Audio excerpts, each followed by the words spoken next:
want to see all that. But you got to find a way to win games when you're not playing great.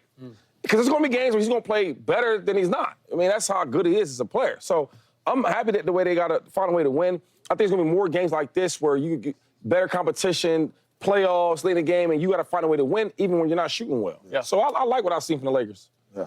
Chase?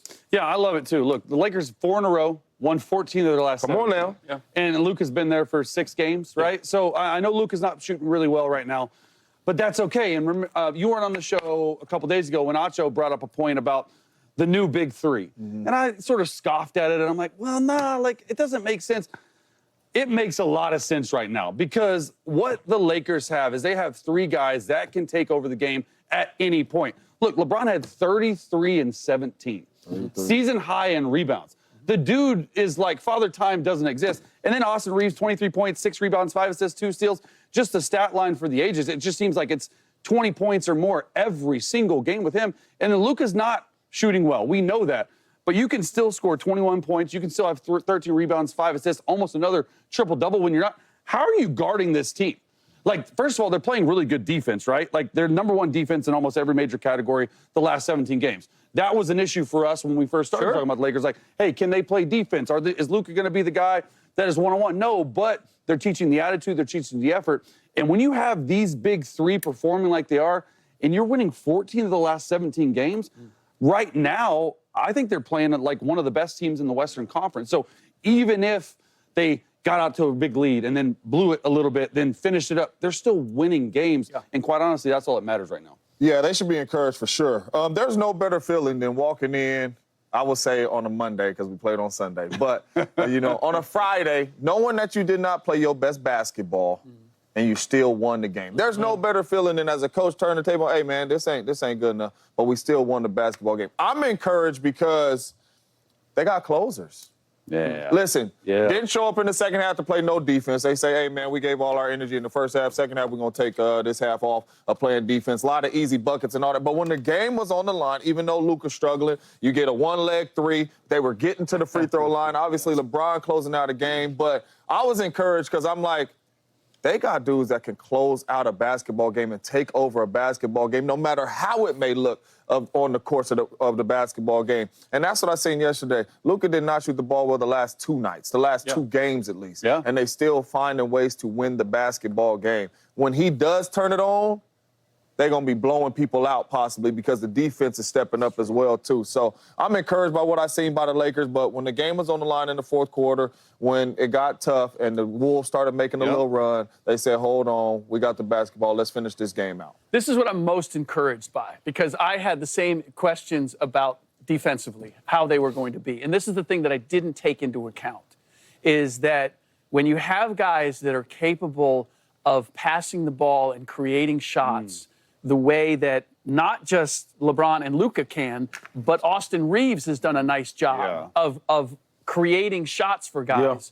That when you do that for your supporting cast, those guys defensively are going to get after it because they're like, if we get the ball back and I run the floor, no doubt. I might get buckets, right? As opposed to, I got to lock down, but I'm never going to see it. Yeah. Like, I'm in the corner. Yeah, and maybe I'll get it, maybe I won't. But the way they're playing and the way the ball is moving early on, like everybody's flying around, and defensively, that's making them really tough. What do you think their biggest change is in defense? Because in the last 17 games, dating back to January 21st, right, they're second in NBA opponent points per game. They're only allowing 106, which is really good. First in opponent field goal percentage per game. Is it just effort? Is it J.J. Redick? Like, what do you see out there that's made the big difference? Some of it is the personnel. So you get Jared Vanderbilt back. You get Dorian Finney-Smith feeling comfortable. So now you got two 3-and-D wings that really changes the dynamic. And then there's been schematics with JJ, and he's got these guys believing that we have enough, and if we play hard, like everything else will come together. Gotcha. And so now Luka, and by default, like now Luka and LeBron kind of have to get after it too, right? So I think that has worked. Now, there's also been teams have not taken full advantage of what they're not great at. And that's what Minnesota did in the second half. After Ant went out, which is you just got to run. Like, you got to make them play transition deep. You got to make LeBron and Luka get back so that when they don't make a bucket and they're complaining if I didn't get a call, you're now going 5-on-4 the other way. That's how Minnesota got back into this game. That's how Charlotte beat them. And so that's my one question. Yeah. But as far as the big picture, when you get to the playoffs, the game generally slows down. So that's not going to be as big of an issue. So look, I underestimated what the chemistry can do when you get everybody involved and everybody gets touches, like how that will inspire your defense to play at another level. Yeah. And I think a lot of that's J.J. Redick. We got to give him some credit. Yeah, facts. We got them boys. They playing scrappy. Yeah, they hustling. they rotating well on defense.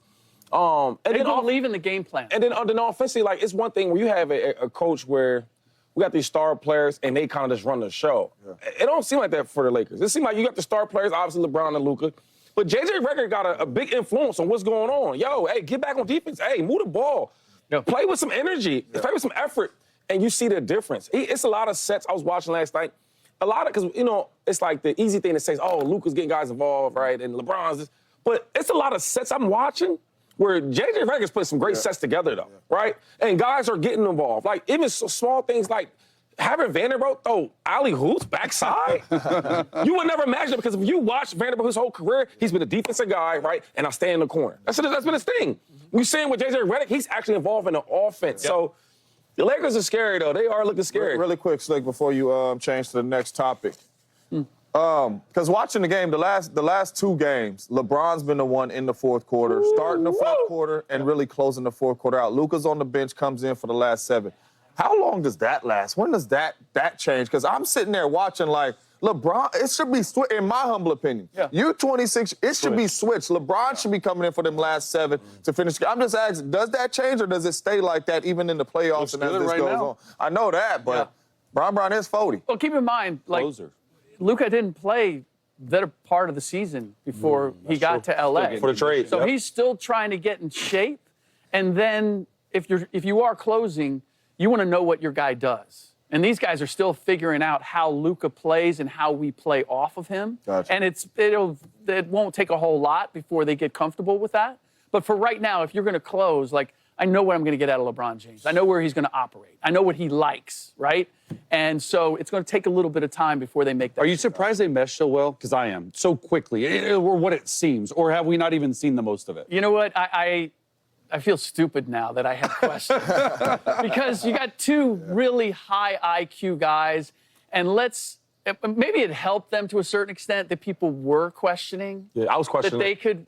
That they could work together, because you want to answer that. Yeah. Oh, you think I can't play with another great player? And so they're now like, watch me get LeBron shots. And LeBron's like, watch me feed Luka, right? So you almost answer that by, like, they say we're both too selfish. Yeah.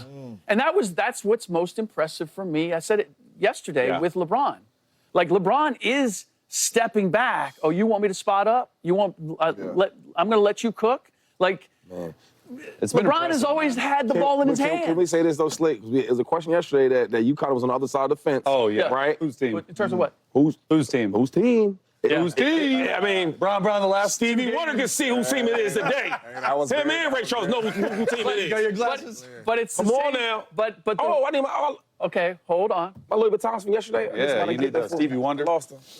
But it's why you guys asked the question. Yeah. Well, wait a minute. Shouldn't Luka be That's why the closer, I'm like, right? I mean, we're all waiting for that to happen. So as of yesterday, if you want to say that it was LeBron's team, okay, fine. But can we get to my boys? Let's get to my boys. We're going to stay in the NBA, but we're going to get to your boys. Steph Curry